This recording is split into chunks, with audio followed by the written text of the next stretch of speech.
இனிய செய்கை எண்ணிய இவைகளாம் என்று சொல்லி கணப்பனாருடைய மனத்தில் வருதுங்க. ஒரு மொத்தத்தில் பெருமானுக்கு அன்போடு செய்யணும்.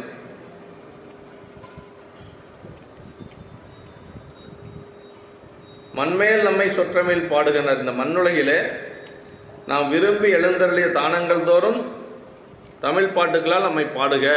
இது சுந்தரருக்கு பெருமானிட்ட ஒரு கட்டளை, அன்பு கட்டளை. அப்படிதான் கடைசி வரைக்கும் சுந்தரர் பாடிய பதிகம் இல்லைன்னா 38,000 பதிகம். நமக்கு கிடைச்சது வெறும் 100 பதிகம் தான் இல்லைங்களா? சுந்தரர் பாடியது 38,000 பதிகம், 3,80,000 பாட்டுங்க. ஆனால் நமக்கு கிடைச்சது வெறும் 1000 பாட்டு தான் கிடைச்சிருக்குது, 100 பதிகம் தான் கிடைச்சிருக்கு.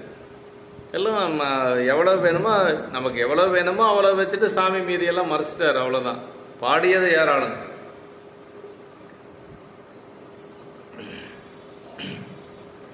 மண்மேல் நம்மை சொற்றமேல் பாடுகினர். இம்மண்ணுலகிலே நாம் விரும்பி எழுந்தருளிய தானங்கள் தோறும் சொல் தமிழ் பாட்டுகளால் நம்மை பாடுக. இதெல்லாம் எப்படி வருது அப்படின்னா, அவங்களே பாடுறாங்களான்னா சாமி உள்ளிருந்து உணர்த்துறார், அவர் தான் உள்ளிருந்து பாடுறார். காரைக்கால் அம்மையார் புராணத்தில் வருங்க.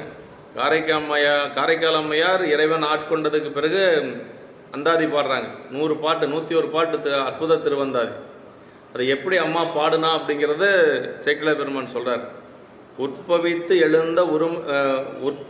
எழுந்த ஒருமையில் உமைகோன் தன்னை, உட்பவித்து எழுந்த ஞானத்து ஒருமையில் உமைகோன் தன்னை அற்புத திருவந்தாதி அப்பொழுது அருளி செய்தார் அப்படின்ற.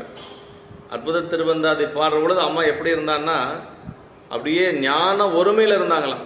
ஞானம் அது எப்படிப்பட்ட ஞானம்னா, ஒருமையில் இருந்த ஞானம். ஒருமைன்னா என்ன தெரியுங்களா? இறைவனை தவிர வேறு சிந்தனை கிடையாது, வேறு எதுவும் கிடையாது.